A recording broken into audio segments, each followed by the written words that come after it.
నమస్తే.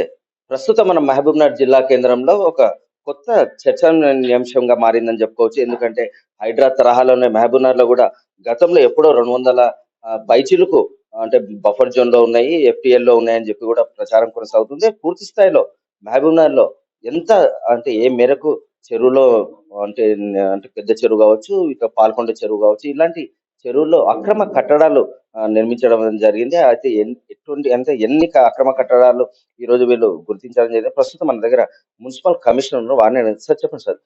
మహబూబ్‌నగర్‌లో ఎన్ని బఫర్ జోన్‌లు ఉన్నాయి? ఎఫ్‌టీఎల్‌లు ఉన్నాయి. అందుకే ఆల్రెడీ మీరంతా ఆ ఎఫ్‌టీఎల్ పరిధిలోకి వచ్చేటివన్నీ కూడా ఐడెంటిఫై చేసి కూడా నిర్మాణం కూడా చేయడం జరిగింది.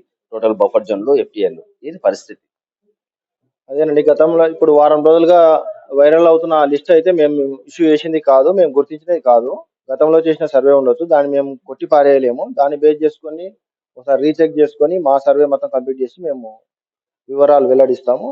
ఆ తర్వాత గవర్నమెంట్ నుంచి మాకున్న ఆదేశానుసారం మేము వాటిని మీద చర్యలు తీసుకోవడానికి మేము రెడీగా ఉన్నాం. వాస్తవానికి ఎన్ని అంటే ఎఫ్‌టీఎల్‌లు ఉన్నాయి? ఎన్ని బఫర్ జోన్‌లు ఉన్నాయి? ఒకవేళ నిజంగానే అక్రమ కట్టడాలు కట్టినట్లయితే కూల్చేయడానికి మీరు వెనక ముందు అంటే వెనకన చేస్తారా? ముందని చేస్తారా? పై అధికారుల ఆదేశాల మేరకు ఏ విధంగా ఉండొచ్చు?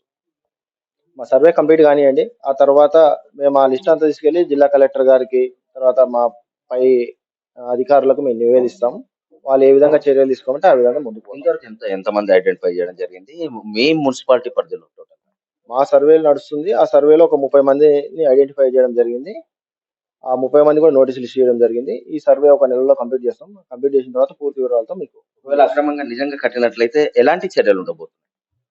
చెప్పాను కదా! గత పై అధికారులకు నివేదిస్తాము. వాళ్ళు ఎలాంటి చర్యలు తీసుకోమంటే హైదరాబాద్ తరహాలో తీసుకోమన్నా, లేకపోతే ఇంకెక్కడ ఎలాంటివి చేయమన్నా మేము చేయడానికి సిద్ధంగా ఉన్నాం.